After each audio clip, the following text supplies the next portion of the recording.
Welcome to the pilot episode of Flashpoint Comics, the audio version of everything that you want to know and need to know in the comic book world today.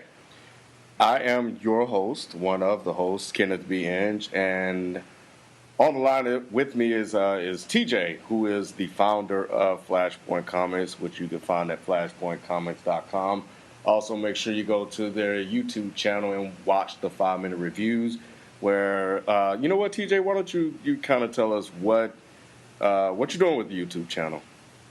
Well, I'm trying to start my own comic book review show, try to let people know what's going on with comic books and major story arcs, things like that, mainly with the DC comics since they're my first love, Yeah, so your main concentration is DC. It's kind of been your first love. So how long have you been following comics? Let's give people kind of a background as to how you got started reading comics and some of your favorite comic book lines out now. I got started collecting comic books back in 2007. I was actually coming home from class one day, and I saw this store, and it had an ad up in the window about the latest Green Lantern arc, which a lot of people who collect comic books should know was Blackest Night. And I remember the words very distinctly. They said it would change the DC universe, and I was like, well, I know DC. I was like Batman, Superman, and them. So let me stop on through and take a look at what they're talking about. And ever since then, I've just been buying and reading and collecting. All right, dope. All right, well, let's go ahead and get into the show. As I stated earlier, this is the pilot episode of Flashpoint Comics, where we're just going to talk about things comic book related all over the world of comics. So this is relatively old news, and kind of starting out the gate, we're going to kind of touch on some things that are a bit old here and there. But the first thing I want to lead into with this show is, what do you think about Ben Affleck as Batman? That seemed to cause quite a stir on Twitter, Facebook, shit, everywhere, when it was announced that he's taking over the role of Batman. Ben Affleck as Batman. Well, I'm not going to lie. My first reaction when I heard that was just pure laughter. Because, I've seen Ben Affleck as Daredevil my entire life. Well, that's who he is. He was first Daredevil. He's Daredevil, period. But, like a lot of my friends say, I'm going to reserve judgment until I see the final product. Because, he's kind of tall. He's kind of built. He has that Batman build to him. But, what a lot of people joke about, they look at his lower jaw. Because when you look at Batman, you see his costume. And the only exposed part of him you see is his lower jaw. So I'm like, I don't know. I don't know. It could go either way. But he has a lot to live up to. Especially since we've all been brought up on Christopher Nolan and his portrayal of Batman. Ben Affleck has no room for error. Let me just say that. No room. What is his jaw? You think his jaw is going to be a problem? His jaw might be a problem. Going to be hanging out of the mask. It'll be overextended. He'll have that cleft thing going. It looks like a platform, like you could leap off of it, like a diving board. But it's like it goes. It's whatever, man. It's whatever. So he has no room for error. So your friends are kind of cool with him as Batman.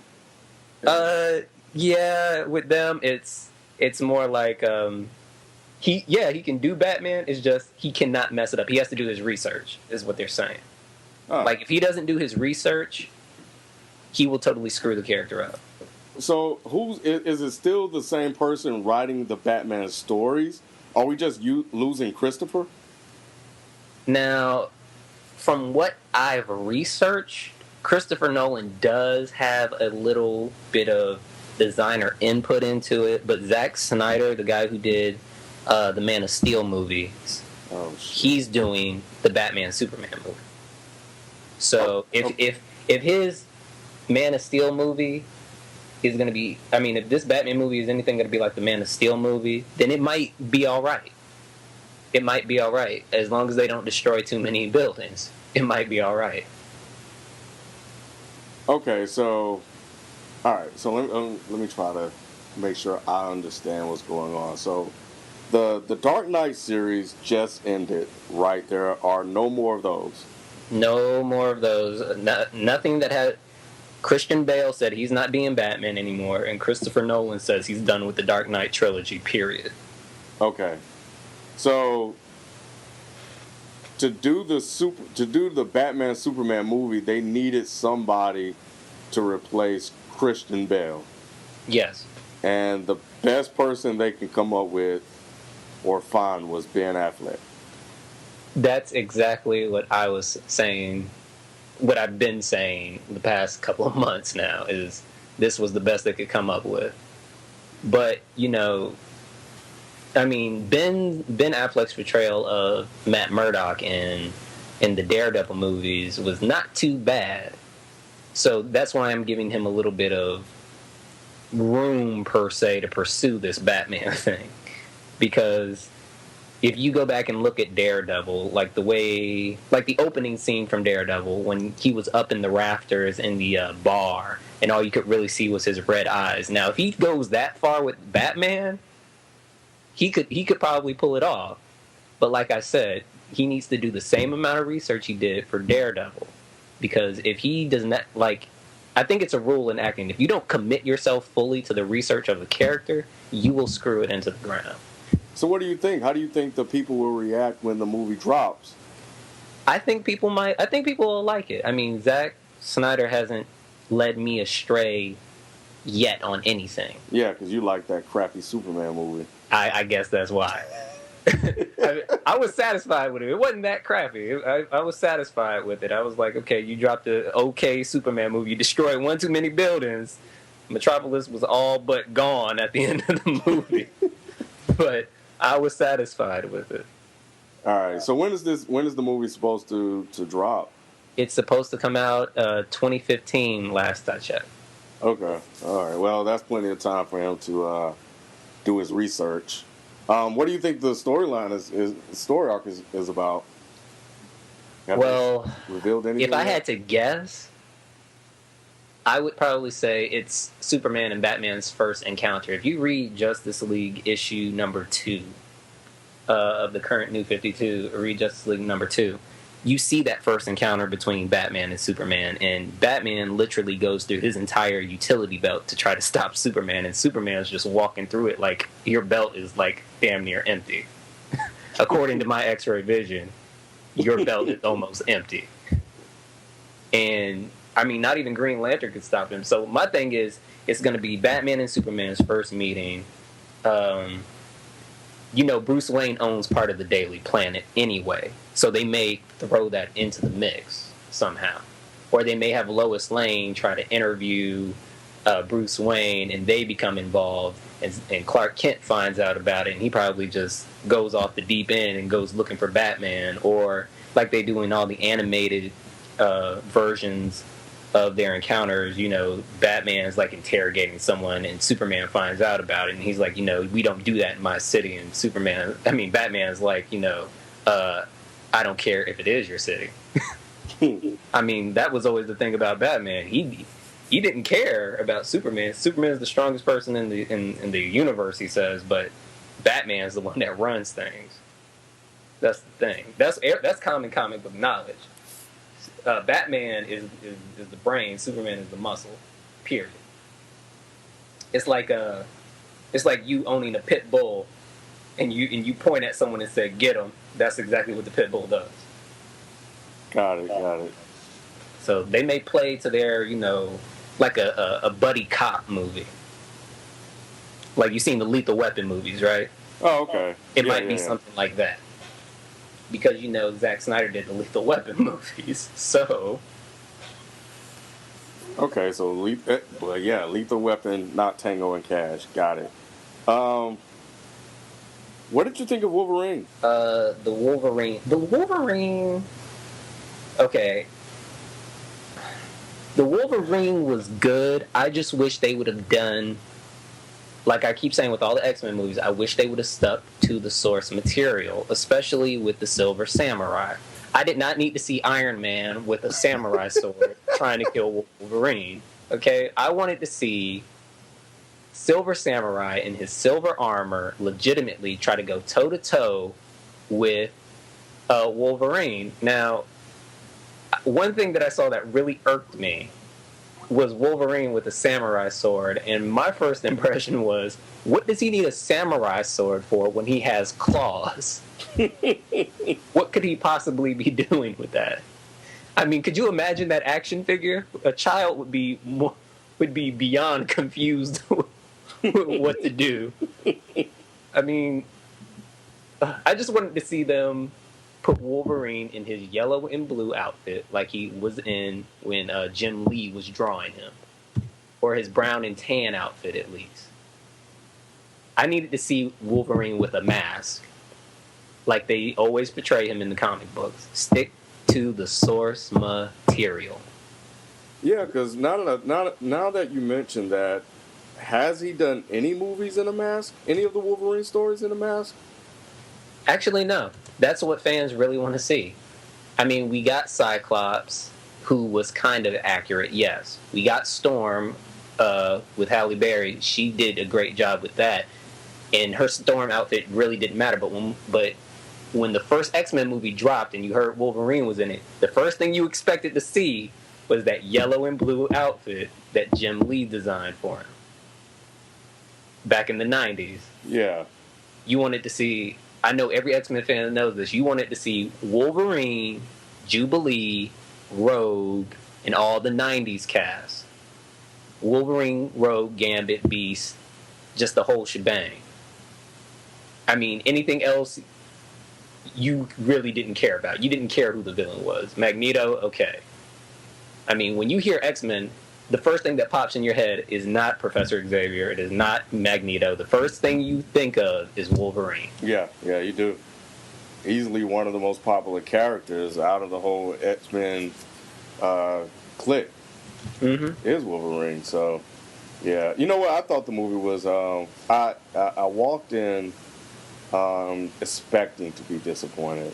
Mm-hmm. And, you know, Marvel has never gotten it right when it comes to movies, so I didn't expect them to get it right this time. So yeah, seeing, you know, Terminator Silver Samurai jump on the screen didn't do much for me anyway. And you know, at that point I almost tapped out of the movie because I thought it was just utterly ridiculous to have that huge ass body armor that's supposed to be the Silver Samurai fight Wolverine. It just didn't make sense. Yeah, give us a fight. Sword wielding Iron Man. That's what that was. Yeah, sword wielding Iron. No, we don't want to see that.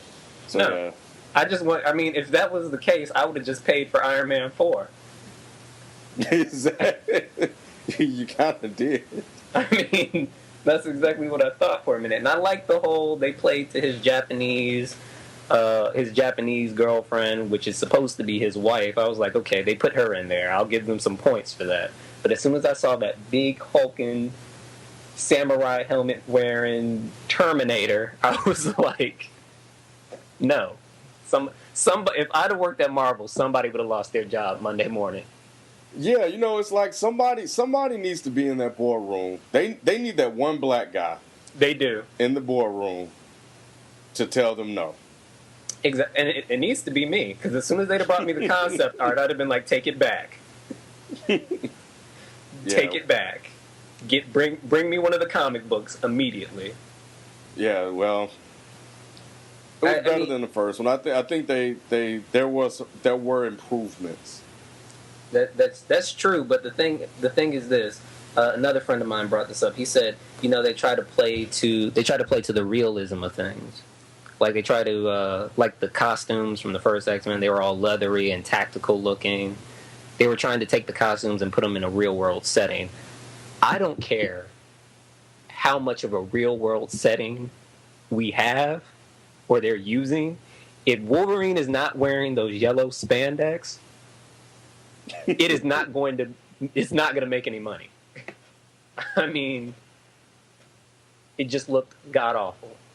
I mean, I needed to see Scott Summers, Cyclops, wearing his blue uniform. They needed to stick to the comic book look and feel. It's a comic book movie. And it's so easy. The hard work is done. Exactly. You don't have to design any more costumes. Cyclops, all of the X-Men over the years, over the history of X-Men, have had plenty of costume designs you can pick from. Exactly. So yeah, no, I'm with you. I feel you on that. What about and I haven't heard you talking about this a lot lately. Is Arrow still on TV? So Arrow, yeah. So they got renewed for a new season, and I was trying to bring this up to you about a week ago, but you seemed busy. They actually casted someone to play the Flash on the show. So Arrow is getting the Flash as well as his sidekick, Red Arrow. So they're getting two more heroes added on the show, and they're getting Black Canary. So it's gonna be a good second season. I can't wait to see where it goes. But it did get picked up. It got picked up for a second season. When is it supposed to? When is it returning? October. Oh, that's not too far away at all. Okay, all right. Well, that's dope. What about any? Are there any other movies being planned right now that we should look out for? Currently, there is Ant-Man, Guardians of the Galaxy. I know Black Panther is coming up as well as Doctor Strange. It's all part of the Phase 2, Marvel's Phase 2. This is all setting up for the next Avengers movie, which everybody saw was the Age of Ultron.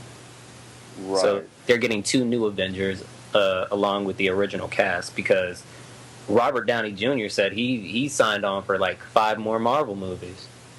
Wow. So he's getting that money. I know Terrence Howard probably sitting around upset. It's all get out. I mean, I know him and Don Cheadle are neighbors, so when he saw him roll by in that truck, gave him that head nod, and his kids were probably like, "Oh, let's go see Iron Man 2." Terrence Howard was like, "Hell no." Poor Terrence Howard. Like, what are you thinking? Like, now you are doing movies about some white girl being kidnapped. Your ass could be flying in a damn suit somewhere, but now you running in the rain or at night looking for some white girl that's been kidnapped. He could have been immortalized, but Right. no, he wouldn't go hunting in the woods. Exactly. With a flashlight. With flashlights. With Wolverine. Like, come on, bruh. You wanted more. I don't even think money. Wolverine wanted to work when he found out Terrence Howard getting on him. He was like, "Oh shit." Terrence Howard.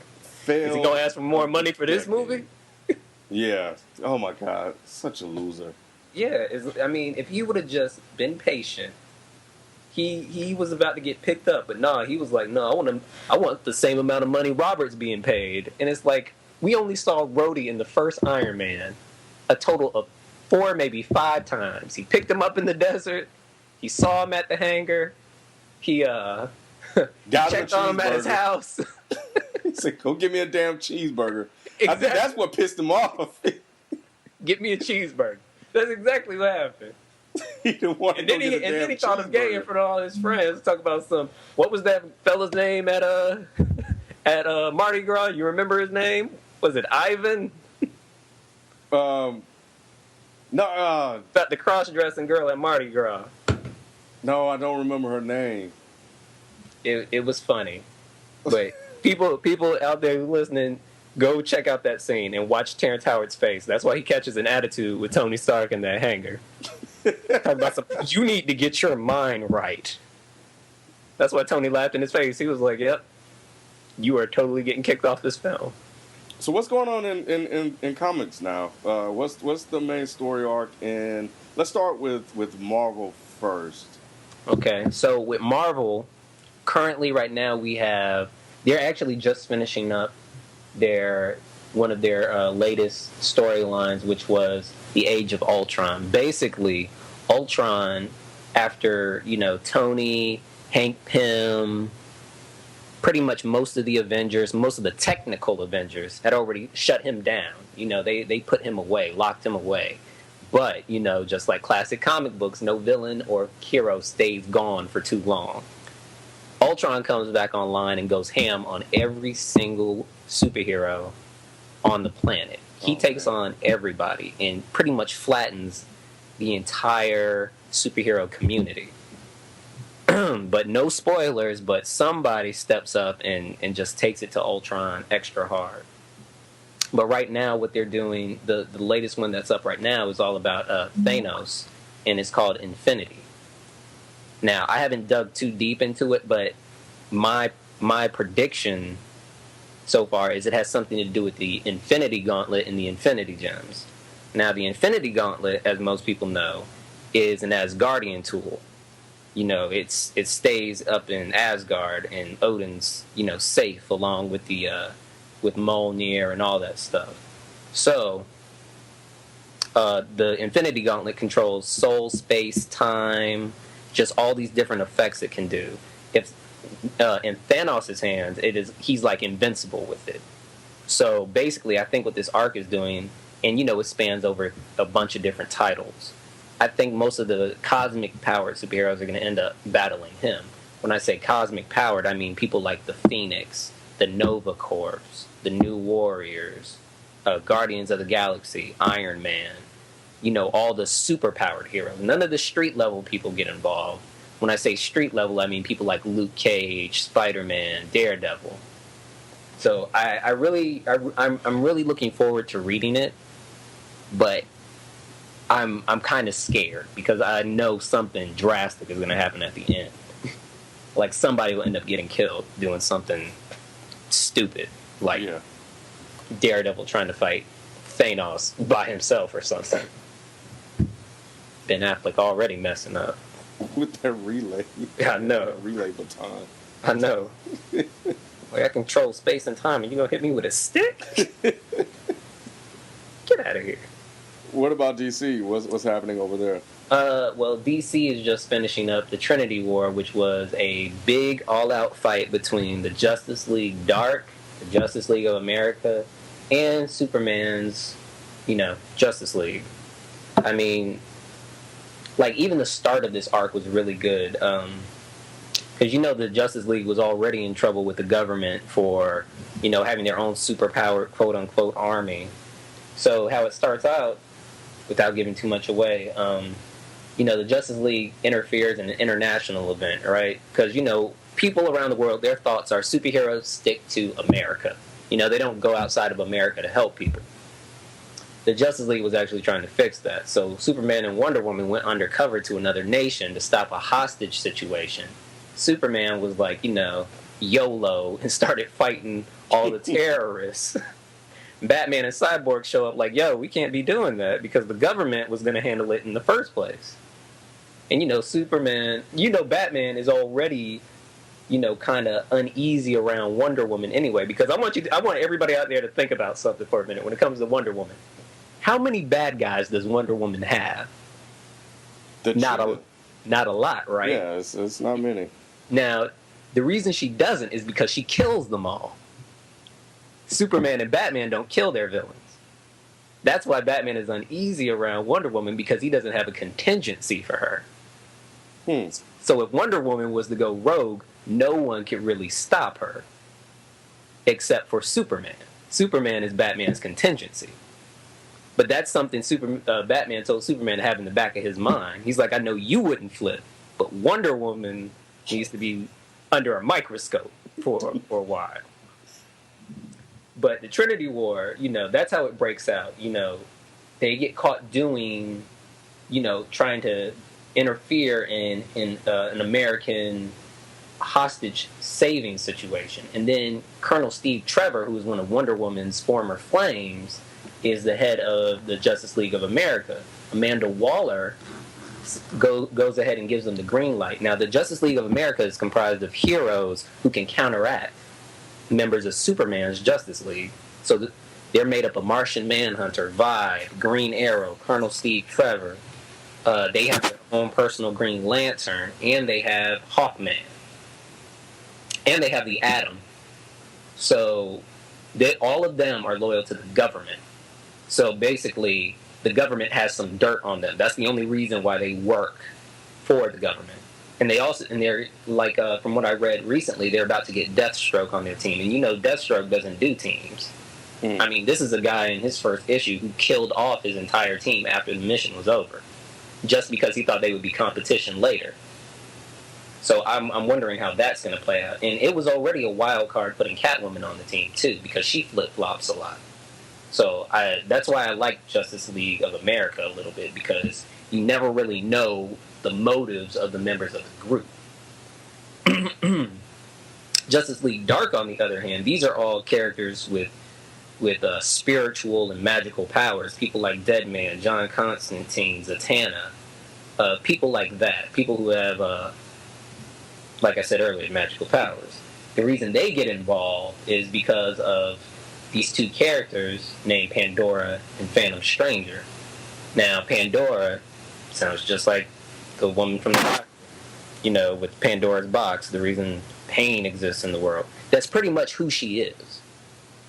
And she plays a very big role in the Trinity War. So somebody really important from one of these teams ends up dying. That's one of the big things about the Trinity War. Somebody important dies. So if you're curious about that and you love the Justice League as much as I, definitely pick up issue 21 and issue 22, because that's where everything starts of Justice League. And you can follow it through Justice League of America and Justice League Dark. But DC is really stepping it up with these story arcs. So Yeah, you talk about them all the time. So I gotta catch up. I'm more of a Marvel guy myself, but I mean, I will catch up and keep up with what's going on in DC. They've come a long way, but I'm sure as we go along, we'll get more and more into that. But anyway, I think that's it, man. I think we touched upon some pretty interesting topics, and I guess we're gonna go ahead and shut this thing down. So. This is Flashpoint Comics. Be sure to head over to and subscribe to the YouTube channel and look for the reviews there from TJ. And we'll see you guys next time. Thanks for listening.